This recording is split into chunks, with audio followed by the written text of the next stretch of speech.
Hey everybody, it's Jenny, and I am here with you today to share how I created this scrapbook page that doesn't really have a title, but I'm calling it Love This.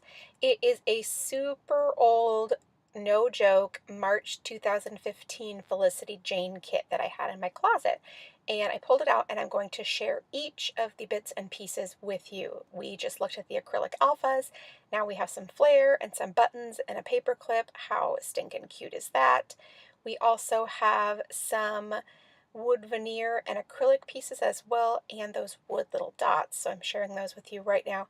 I just want to say that this kit is well over 2 years old, and I can't get over how timeless it is. Like, it does not even remotely look like it's 2 years old. It's right there on trend. It's amazing. Cute little tags, a wonderful stamp set. So anyway, I'm just thrilled with it. So you've got those are little vellum die cuts also, which I'm super excited about. And so I'm very, very excited to get down to scrapping. So I will show you the patterned papers and then the cardstock. Now I am going to use a sheet of white cardstock, but I'm not using the one that came with the kit because I wanted to do some stamping on my page, and I do have smooth white cardstock in my stash. So I decided to use that instead of the textured white cardstock, which I can totally stamp on. That's no big deal, but I just figured why not use the smooth since I have that. That's it. So looking at that kit, hopefully you love it as much as I do. The colors are amazing. It's just super cute and really, really had a lot of fun using it. I definitely think that a subscription is in my near future. Now there is the white cardstock, and I am going to take the sheet of striped patterned paper to create a couple of strips down the edge of that white cardstock. I just shared with you the black and white photo that I'm going to use. That's the basis of the page, right? And I'm going to take the patterned paper and just trim little strips. They're about 3/4 of an inch wide to use my adhesive and adhere them down the edges of that white cardstock. Now sometimes I would just simply cut the cardstock and put it on top of it, but quite frankly this pattern paper was too precious to use the whole thing on one page, so cutting the little strips was a much better option. Now, side note, I apologize for any background noise. I'm actually doing the voiceover for this in my car in a parking lot while I wait for my son, and there's a lot of background noise, so I apologize in advance for that. Now, this is just a sheet of cardstock and these cute little cut aparts, and so I'm just taking my scissors and cutting out that gray little arrow. I really, really love this idea, though she does now offer actual die cuts. She doesn't do it this way anymore, but it saves costs, so it's a little bit less expensive for her, and you still got a lot of really great options. So I think it's a really neat idea in terms of being able to offer die cuts, but keep the cost a little bit lower as well. So now I've adhered that down and my photo as well, and I'm using my Tombow mono adhesive, sorry. Now I'm flipping through all of these little alphabets and I'm looking for the number 17 so that I can adhere that down. I'm going to layer it on top of that flag over there. Now I'm actually going to use the mono adhesive for everything today. My Scotch ATG gun is acting up a little bit. I just haven't even had the time to deal with it and put it so it's in timeout right now, not being used, and the mono adhesive is being used instead. Aside from the fact that the mono adhesive is a little bit less unruly, it never has a fit. It always works great. So it's just definitely one of those things that I needed to use that instead and not even mad about it. It's fun to use. So now I used it on the alphabets, and I will be using it actually on everything, which is kind of unusual for me. I definitely normally use glue dots or something like that. Whoop, there I used the little tiny attacher too. Just actually not for adhering it, but I used it for the texture that it would provide. I like having the little staples on there. Now, as you can see, I'm adding that little polka dot tag, and then I'm going to trim out on that cut apart sheet of paper. I'm going to trim out this large speech bubble because I want it to go with that tag over there. So I'm just going to use the scissors and cut that out, but that'll have to wait because instead I'm going to cut out this speech bubble first. And it's really cool because it's a pretty color. It coordinates really well. And then it's also got a grid pattern on it. And I like that because it's a little bit unexpected and it still looks really great. And with that slight pattern, it's just going to add a little bit more dimension to the page. Not actual dimension, but visual dimension. Now I'm going to put it in that upper left-hand corner, but I'm going to sort through some of these embellishments that I'm going to use with it. So I'm just going through not only the little pouch of the dimensional embellishments, but also these vellum die cuts as well.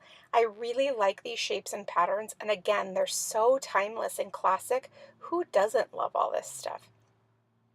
Anyway, we have all of this adhered down and it looks fantastic. I'm really excited about it, and that little pop of black, since the rest of the page is pretty colorful and cheerful, it's kind of neat to have that little pop of black right there.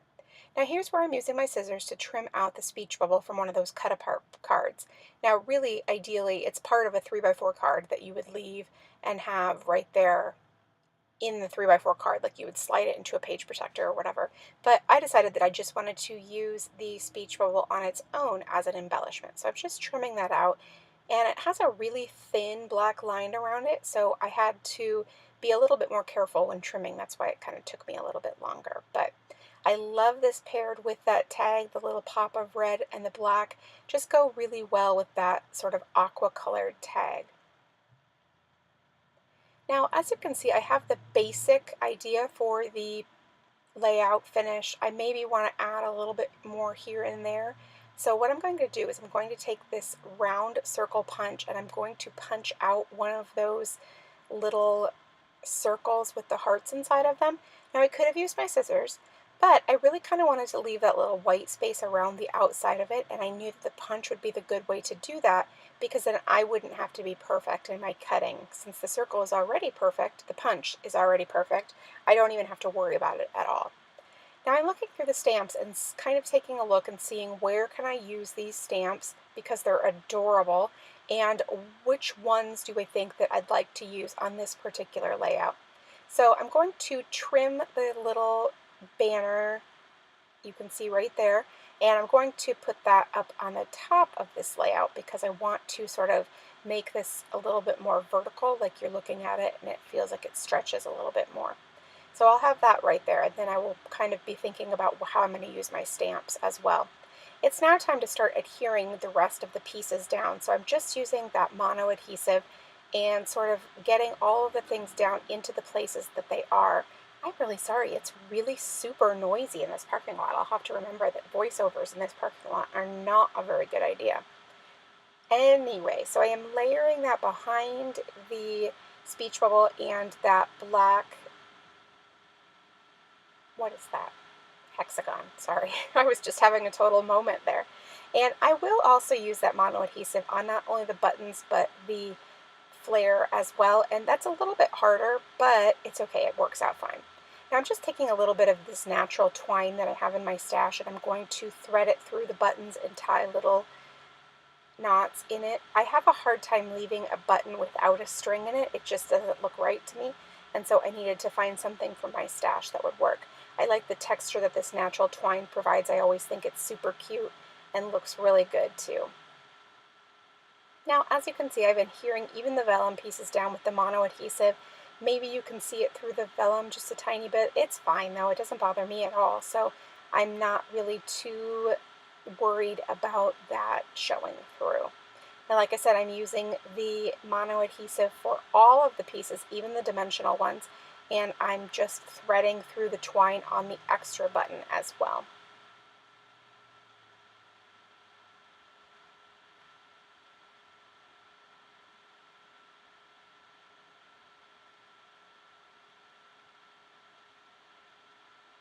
So that little cluster right there turned out really cute.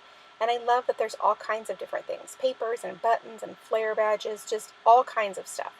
Now I'm looking at the stamp sets and there's just so many, how to even choose which ones I want to use.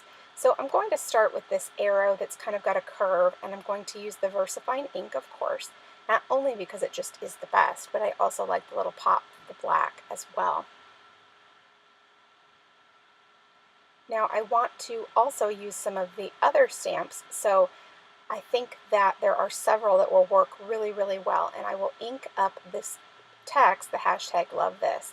And that's where I'm getting my sort of faux title from, but there's nothing that really stands out, so I'm just going with it. Why not, right? And stamping it right below the photo. Now, I will use that open space at the end, but for right now, I'll leave it blank.